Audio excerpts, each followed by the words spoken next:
So, Gia and Mehak, what exactly do you do as a part of the KCL body? So I'm the co-president. I oversee all of the events that we do. Um, Okay. I actually founded the society in my first year. I'm actually a co-founder. Mhm. Um, and yeah, we've just been operating for the last 2 years. Wow, that's great. That's Yes. great. And I'm currently in my second year, so I'm studying economics here, and I am the founder of London Bhartiya Women Alliance. So we're not Wow. a KCL society, but Okay. we are an organization that is focused on empowering Indian women in the UK. And Uh-huh. we have members from all over, from every London university. So KCL, Okay. LSC, UCL, and yes, we just organize lots of events like these and interview with Indian women working in the UK. But Okay. yes, we are a quite new organization since we just started like last month. Oh, okay. Great. Great to see you both. Hi, Ruthvi. Hi, good to see you too. Good to see you too, Poonamji. I'm just setting up my Wi-Fi. I think we have some issues. Yeah, no problem.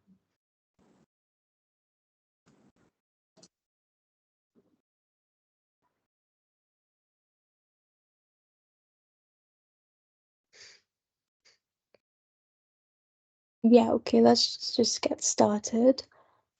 So good morning and good afternoon, everyone. My name is Jia, and I'm the co-president of King's Gujarati Society. Firstly, I'd like to thank both Ruthvi and Poonam for joining us today. We're very excited to learn more about your entrepreneurial journeys and any insights that you may have for us. So, I guess to kick off, could you both please firstly share your academic journeys and how that led to you entering your current company? Maybe Poonam, we could start with you and then Ruthvi. Yeah, sure. First of all, thank you, Mehek and Gia, for inviting me for this session. And it will be, I'm sure it will be great, enriching experience for all of us here. And I'm excited to know more about Prithvi as well. Um, so, um, I'm a graduate into accountancy and statistics. I've studied in University of Gujarat from Ahmedabad, and I have been an entrepreneur since I started working, in fact, since I was 17 with my father. I joined his business, and at the age of 23, I floated my existing company, which is Meteoric Biopharmaceuticals. So, almost 18 years into the journey of Meteoric. It's been an rewarding experience, and we came into the sector of biopharmaceuticals thinking that this is the next generation pharma, and this is. We have been lucky that in the process we got whatever we wanted, and today we are part of a great innovation journey. So yes, it has been really rewarding.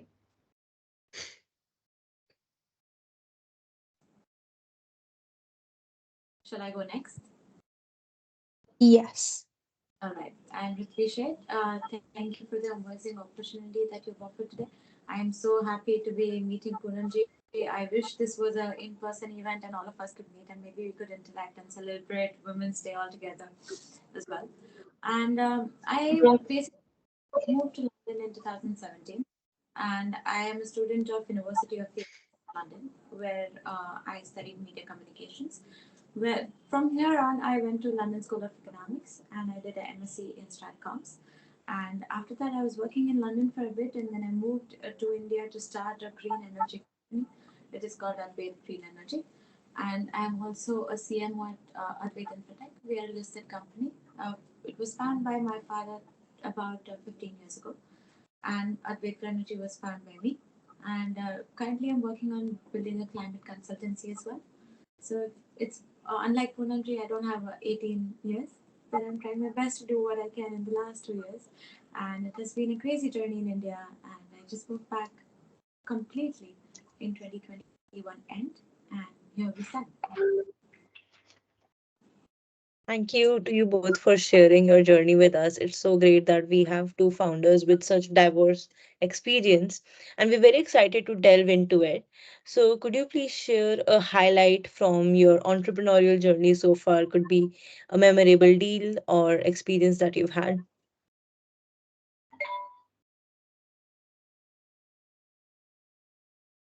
Poonamji, I want you to go first for every question that we have.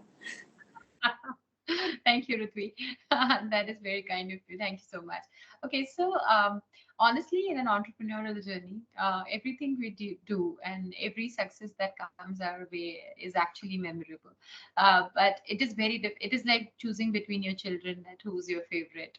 But there are a few instances which actually gives us a lot of learnings, and I think these learnings not only come from successes, but they come from failures.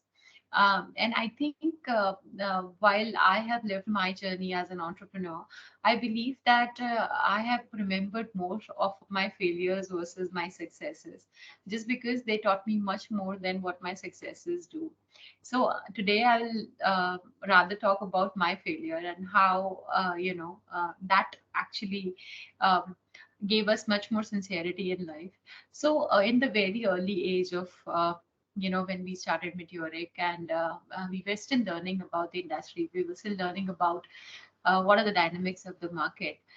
We trusted a US based company with a huge order, which was $100,000. And we were cheated. We exported the material, and even till date, we have never been paid the money. And the first three orders that we actually supplied to the same client, our payments were in advance or in time, and those were like a smaller amount. They were like $10,000, $20,000, and that way the company actually gained our trust, and then comes the large PO, which was $100,000, and we were very excited. And that for $100,000, they asked us to give them credit for 30 days, and then extending the credit to 45 days. And this was very early in our career. We were like, I think, 4 years into the business, 3 or 4 years into the business, and we did it. And later, the company did not budge. The trade agreements, as well as, we asked them, if you can't pay us, just return our material. But they had eventually sold all the material, and they did not pay us. And you know that international laws are extremely difficult, right? Sitting in India, dealing with a company sitting in United States. And I really wanted to share this journey, because people generally feel that Indians cheat. You know, companies from India cheat. But I think it's not about any geography. It's about how an entrepreneur on the other side is driving the business. I do not know whether the entrepreneur who actually cheated us had a very bad, you know, time phase of their lives or journeys, but they could have chosen to pay us later in life, which they never chose. So we this was a big lesson to us as early entrepreneurs, that it is you should not be trusting people with your money as far as international contracts are done. And even though there is a trust that is built in an early stage of career, in an early stage of dealing, you should always secure your money before you are, getting into larger deals. And had it been through LC, or had it been through a proper trade agreement, it would have really helped us. Although there was an agreement which was present, but it was so expensive for us to fight that case at that particular time. We had to travel to US, and I think that was we eventually thought that this is going to take another 25 $30,000 of us for fighting, having a legal representative in US and doing it, and we could not ever do it. I think that incidents in life at an early age, at an early stage, that really taught us that business overseas or domestic, never trust your money. And today, I think our learnings from that mistake particularly helped us frame the business in a way where the financial dynamics are extremely sorted. We as an entrepreneurs, me and my husband, we both run this company, and we are a completely bootstrap organization even now. And we don't trust our money to someone, and neither we ask anybody to trust their monies on us. So we have been very clear as far as our finances are concerned, and I'm happy that we have grown organically, and learned to manage our money well. So yeah, that was something that I would really like to share with all of you. Okay, I'll take it from here. I just wanted to. I had a different story in mind, but I'm gonna completely swap it, which is why I want. So basically, being an entrepreneur is extremely tough for this very reason. I had a story, and I'm swapping it for another one just to show you the other side of what goes on in a business.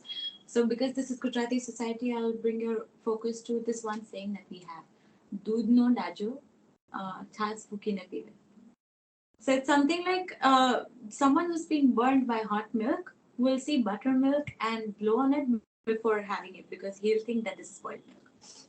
So just to contradict the entire point and show you the other side of the coin, in COVID I built a company called Meraki, and I thought that this is brand consultancy firm. And post that I was comfortable with remote working.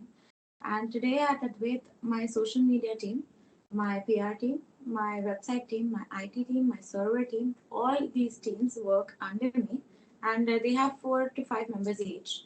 And I meet them maybe twice a year. Because of the trade agreements that we've made with each one of them, and the NDAs and CDAs, and also the kind of trust that we've built over the years, due to Zoom, due to FaceTime, due to WhatsApp. It has been so great. And because whenever they've required monetary support or maybe emotional support, I was there. And because of that, if they, for example, it has never happened per se, but the concept of trust is such an integral part in India. If they said that, can you credit the salary 3 months in advance? I will be doing it. However, this is not possible if you're in the Western world.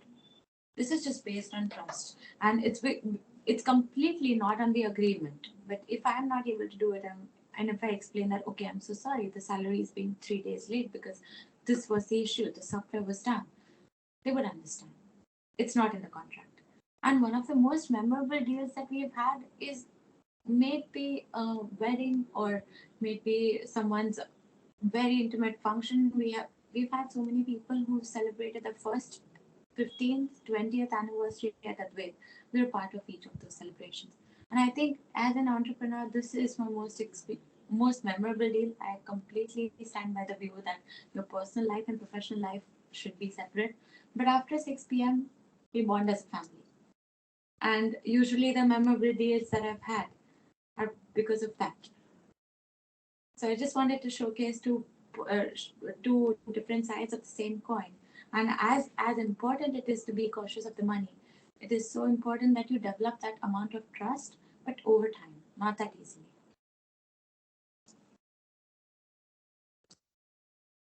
That is very interesting. Thank you so much for sharing your experience. And I feel like this just goes on to show that there is no book that can teach you entrepreneurship, and only experience can.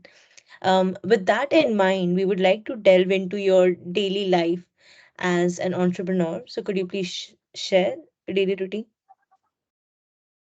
Right, Mehek. So I'm a mother of a 12-year-old. So the life or the day starts definitely with her routine. She goes to school early at 7. So this day starts as early as 6:15 in the morning, where we both struggle to wake up. And then I drop her to school, her bus stop. And once back, the office routine starts around 9:30, 10 in the morning. And once the work routine starts, it's diverse because there are factory expectations. There are, the office has to be looked after. Now we have offices in US as well as in Vietnam. So there are different geographies to look at. And in fact, there are different other commitments as far as personal life is concerned.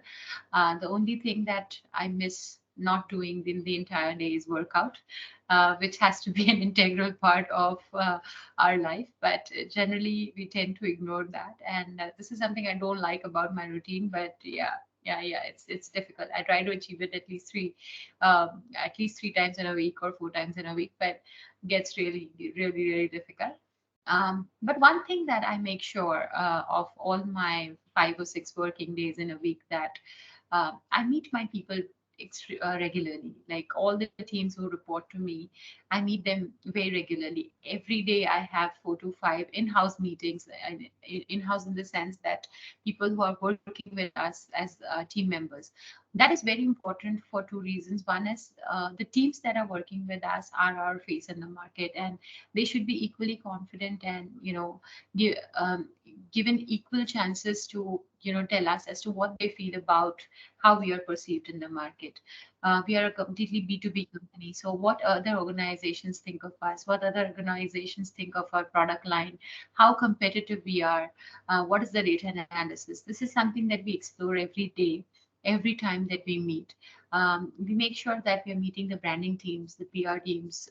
We are also very conscious of the fact that the social media part, although we are present on only LinkedIn right now, but what kind of interviews, what kind of articles that are going out of the organization, how are we talking about innovation in the field. So and then at the same time, I also have an NGO. We work for children with special needs, so I try to dedicate 1 day in a week to my NGO. And I'm very glad that with all that we are trying to do within the biopharmaceutical landscape, we are trying to give it back to the society while we work for children with special needs. And so this is a very this Bishalban Foundation is very close to my heart. So this is a typical week. Monday to Thursday is business. Fridays we shall win, and Saturday, 2 Saturdays in a week we are off. Two Saturdays we are working. Saturdays are generally to recap the entire week and see that where is the gap, where is what we need to fill. So, and particularly having external meetings, and of course we travel a lot for our expos. So this is typically how our days and weeks and months are planned. And of course, my office assistants are extremely helpful in planning this entire week or month, and I'm extremely grateful to them to do that. So yeah, that's how we plan it. Okay, so I am a relatively very comfortable juncture in life where I don't have to wake up at 7 yet. So I take full advantage of it and I wake up at 9.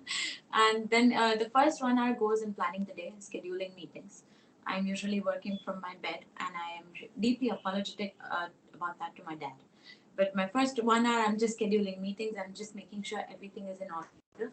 And every week I have a particular schedule set which is 100% fixed, and that is just 1 hour of the day.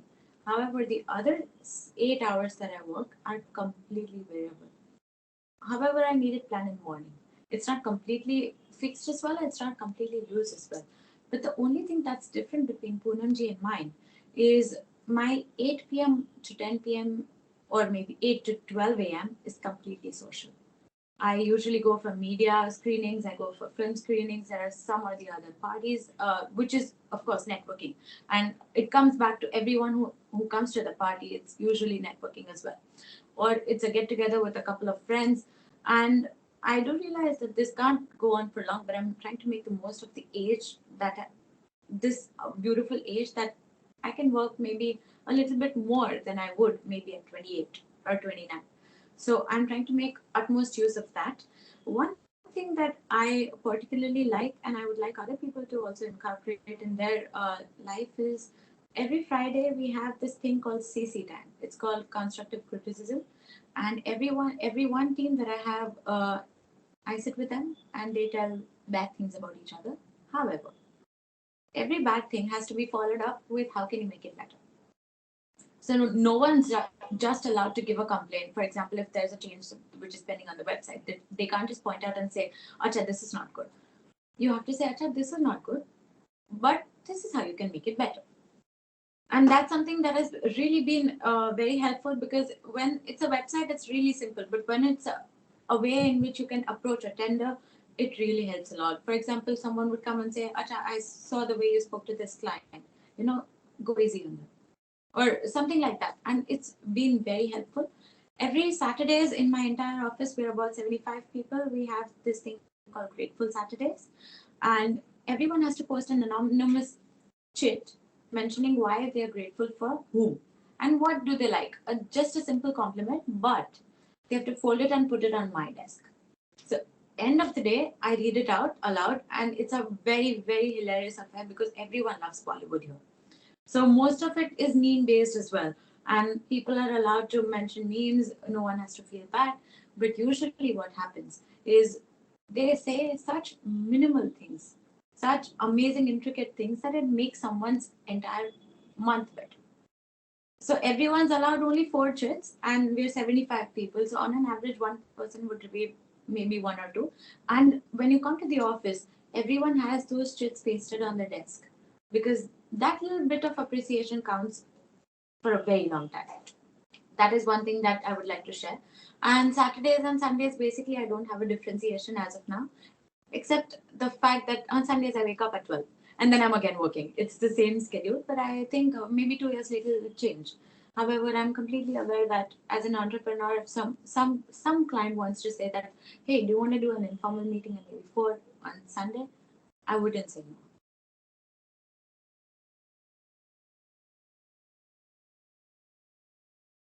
That's a really interesting team building exercise. I haven't heard of that much before, but it's something that I feel like a lot of organizations should implement. And Poonam, your NGO, it sounds very interesting. I myself, I'm from Baroda, and I volunteer and regularly go to donate to this school for blind girls there. So yeah, it's really good though. It's very interesting what you're doing. Thank In you. Thank you. terms moving forward, so we wanted to ask about your insights and like the future outlook for Gujarat's business sector in your respective industries. Um, Mhm. your thoughts, any insights, or what you really Um, yeah, so what your views are on that. All right. So, Gujarat's perspective. If I think we all know that Gujarat has something magical about its land, and I think entrepreneurship is something that Gujarat is blessed with. Um, Infrastructure-wise, Gujarat is developing, with 100% growth, I should say. The kind of uh, rail connections, the road connections, the air connections. I think Modi ji and the ruling party has always made sure that Gujarat is there on the center of the cultural developments, all the developments which are either connected with sea, with land, with air, or um, it is a multidimensional approach of the government to position Gujarat, and it's not only because there are certain businessmen who come from Gujarat and the families come from Gujarat. I think there's this potential of Gujarat, how geographically we are located. Also, you know, the opportunities that the land of Gujarat brings to the world in terms of textile, in terms of jewelry, in terms of petroleum, in terms of pharmaceuticals, in terms of stockbroking. I think we have all the industries that one can think about.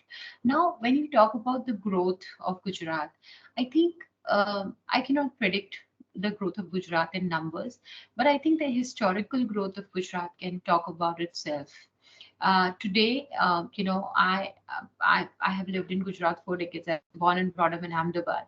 I have never thought of faced a fact that I felt left out. That if I would have been in US, or if would have been in UK, or I would have been in Australia, I think I would have developed much more faster, or I would have had different opportunities.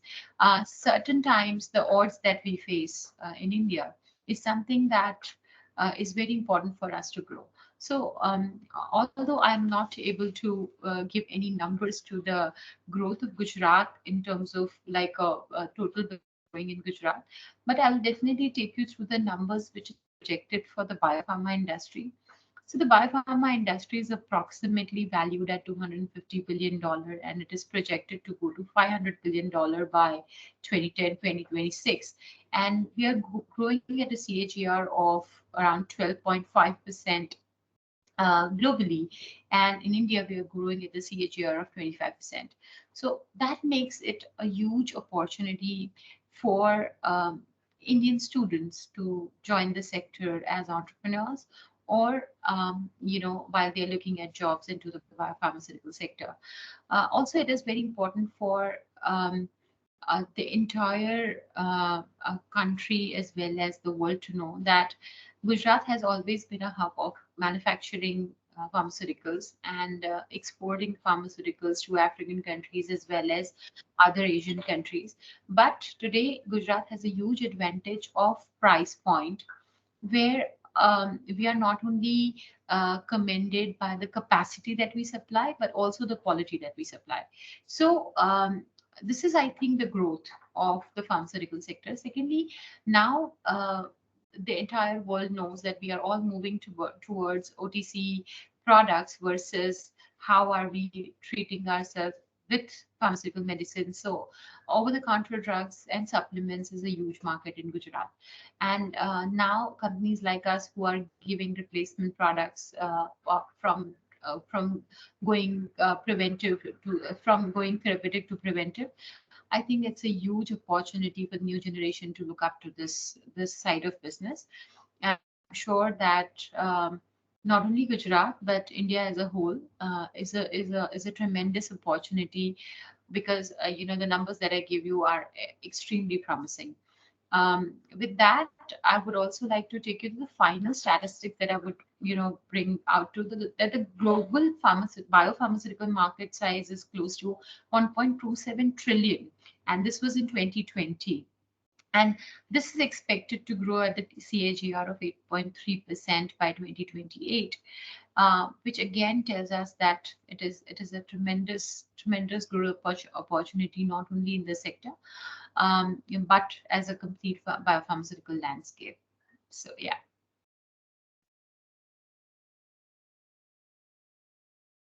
Yeah.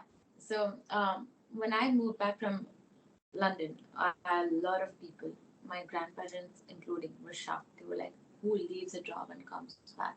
Did you like what's her base twice? Who does that?" And they were all like incredibly shocked. But then what I saw after that is, with me, after me, we've had so many people from the best education institutes come back to Gujarat. I was a part of G20, Y20, W20, G20 Empower, Vibrant Gujarat, and a couple of other conferences in Gujarat in the last 365 days. And I believe that in the last just that amount of time, we've had such fabulous growth that if we continue the momentum, it can take us places. Also, what I'd like to point out, Advait deals in power transmission. We are into telecommunications, power industry. Green hydrogen is a part of it. And just green hydrogen is valued at about INR 1 trillion, which is US dollars 12.3 billion until 2030. And recently we won a SECI tender. SECI stands for Solar Energy Corporation of India. And about 5 companies were selected to manufacture electrolyzers and fuel cell for green hydrogen production. And amongst those, 3 of those are from Gujarat.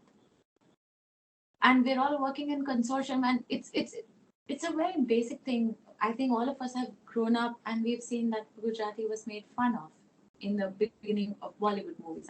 I see films as a representation of reality. However, now that is not the case. It has changed completely.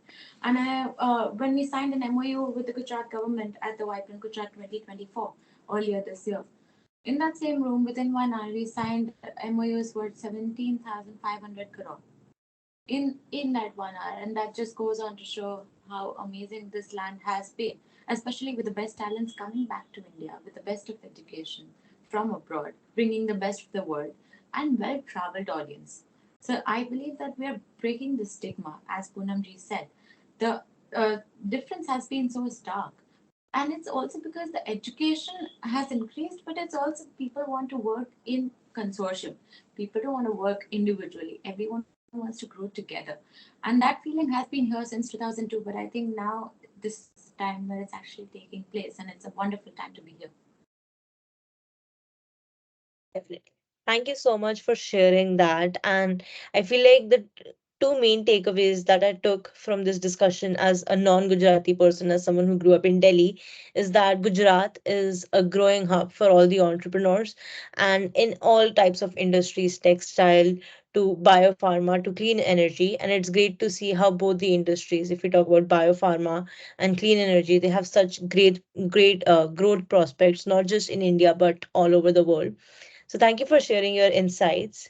But just moving on to the next question, I'd like to delve into how your academic journey and how your international global experience has helped you in your journey as an entrepreneur.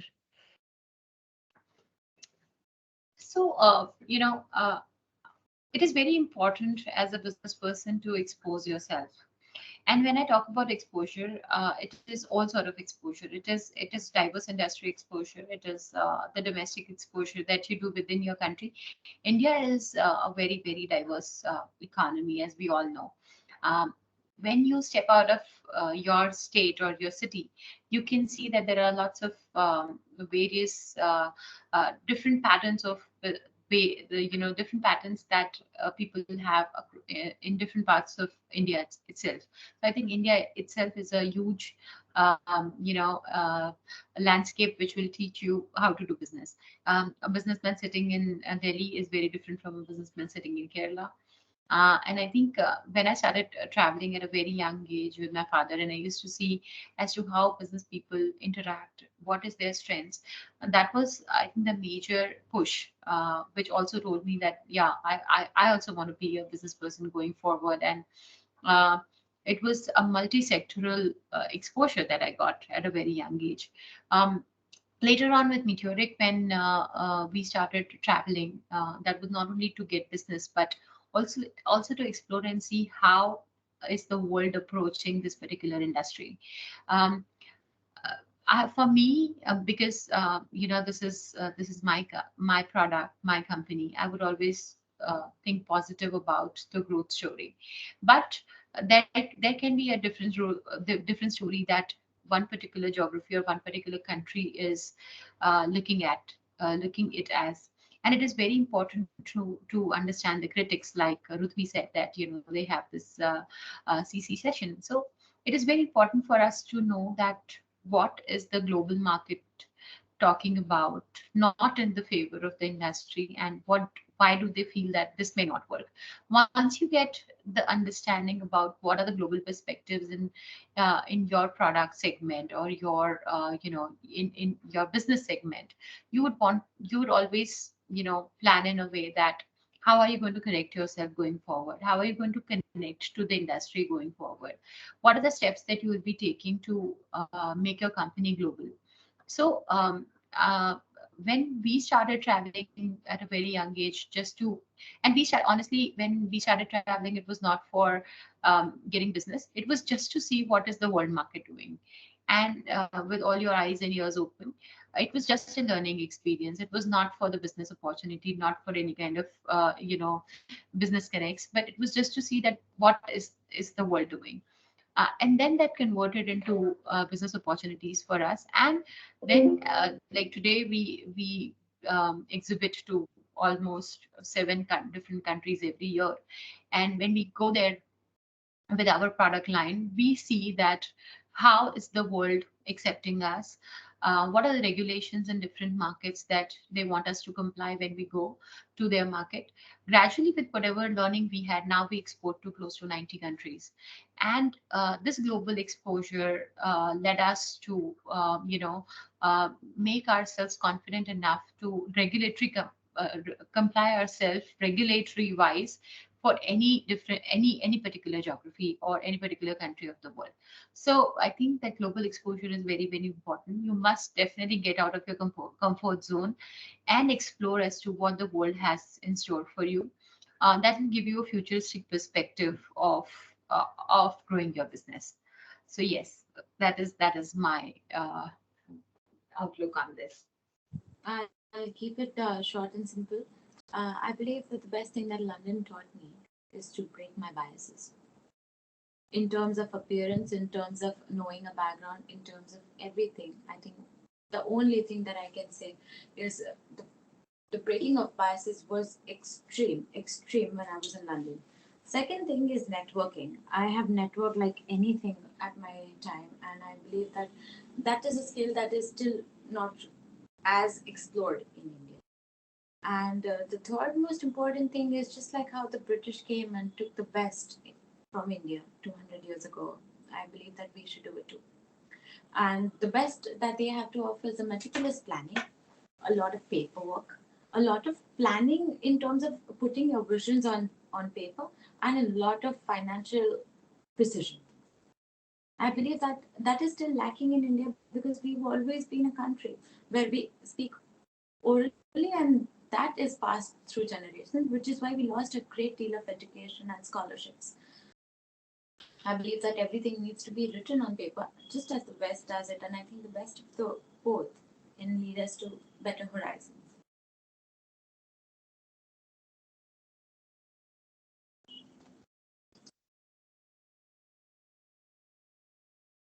Thank you so much for sharing that. And, it's great to see that how your experience from both university and like just from general, like in your early stage, it has shaped how you run your business today.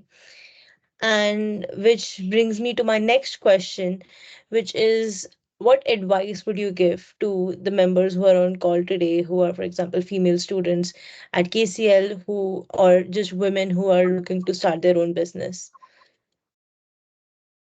There's only one piece of advice. Go out there, venture, and be consistent.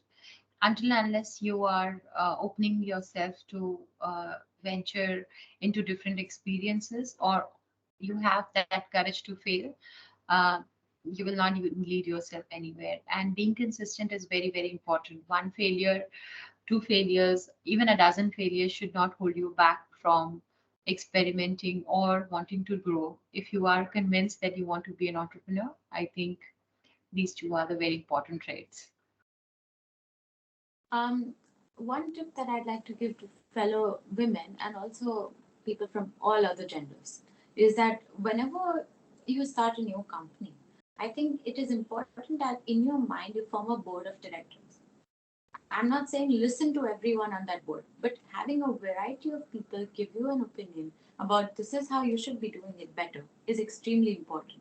And I believe there should be two boards, one in personal life and one in professional life. I'm not saying listen to every person. I believe listen to none, not even your parents, as bad it sounds growing up in a South Asian household. Don't listen to everyone, but getting a fair opinion that, acha, am I doing this right? Is this the right way? I think that is very important because that keeps you in check. When you have someone who says that you said 3 months ago you do this, did you? That Mm. puts you in a position where you're answerable. There is more responsibility, and this need not be on paper. Just have mentors, have people from variety of life, and I'm open for just having a conversation to anyone on this call. Just be like, hey, can I buy you a cup of coffee? I'd like to talk to you about something. Anyone would be in the entire industry, whoever understands the power of networking would be happy to help. And those conversations would be the building bricks of both of your lives. And I think the mentor should also share that, Acha, this is what's happening in my life. And that board of directors can be completely informal. It need not be 100% on paper, but having that matters a lot. Even in terms of writing your thesis, writing your dissertation, Once again, I'd like to reiterate, don't take the opinion very seriously. It's coming from someone who's not been in your shoes. Hmm. But just having that will change a lot. Definitely. I completely agree with that, Ritvi. Like having like people who are trusted advisors and mentors, that is so important because they can show you the perspective that you didn't see. And so that is really important both as even as a student. And I completely agree with Poonam as well that you cannot really learn something till you put yourself out there, till you actually gain some experience. So putting yourself out there is very important. And thank you for sharing your advice. And while this was our last question, I just had one personal question to ask from my end, which was, do you have, what are some of the interesting plans that you have for your respective businesses, and what do you think the future holds?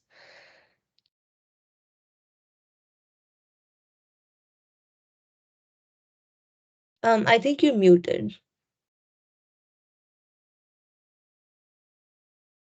Sorry, can Mm, we get the question again, please? Definitely. I was just asking, what do you think the future holds for your respective companies, and if you have any interesting plans in the coming months or years? I think I don't know what the future holds. I think every entrepreneur wants that they create an unbeatable space in their particular industry, and that's what I want to do. Um, so the future, of course, is going to be the way we make it, and we are highly committed to make this space a very very healthier one going forward. Secondly, what I feel is that while we talk always about our growth journeys, while we always talk about what are we doing as organizations, we forget a very important fact that we are all manpower driven. And the only message that I would like to give from a platform as young as you all is that while we are racing ahead in our lives for professional growth, entrepreneurial growth, social growth, let us not forget about our mental health. And the more sound we are mentally is always going to give us the power to take sane decisions in life. Sometimes people say that, oh, you are just 18 and you're not mature enough to take the decision. I do not agree to the fact that some number of age will define a person mature or not mature enough to take decisions, but the mental health of that person, how sound enough he or she is to take that decision, stand by the decision, and also you know um, reflect upon his or her decision in their personal life as well as in professional life. So I think I should be leaving all of you with this message that whatever we do in life, let us also work towards a very sound mental health, and that will make a very responsible society going forward. Thank you, Poonamji. Mehak, answering your question, we have a couple of great plans. In terms of just Advait, we have a full order book for about 2 years. I'm looking to form better connections in terms of India and overseas. In terms of green energy, we're setting up a manufacturing facility which will be first of the few dealing with electrolyzer and fuel cell production. And in terms of climate consultancy, we're coming up with innovative net zero consultancies, and we're coming up with a lot of new solutions to move towards a common goal of net zero for India and abroad. Um, this is a great time where I feel like I should self market myself. I am very active on all the social media platforms. Anyone attending on the call can be in touch with me where I'll be posting about my future activities. And I think what I wanted to do personally as well is extend my help, mentorship, anything required for anyone moving back to India or planning to stay in London in terms of job hunt, in terms of reading the thesis, in terms of reading just an assignment paper. That is my plan for 2024. Definitely. No, that sounds really exciting. And as someone who is really interested in the energy sector and specifically sustainable energy, I will definitely pick you up on that and reach out to you because this is a topic that I would really like to discuss. And thank you so much, Poonam, for sharing your advice on mental health. Like, yes, I feel like sometimes even as students, where we have so many different, so many commitments, um, focusing on mental health, be it through like taking a walk or just going to the gym or like reconnecting with some friends, that can really do wonders for our productivity. And with that, I would like to conclude today's interview. Thank you so much for taking out the time out of your busy schedule to speak with us. It was an honor learning about your journey and also gaining advice from you. So thank you so much for your time. Really, really appreciate it, both me and Gia. Thank you so much. See you. Bye.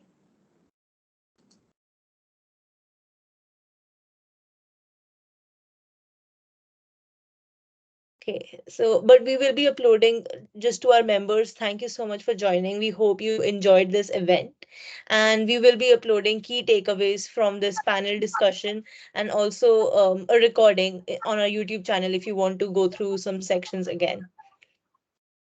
Thank you so much, ladies.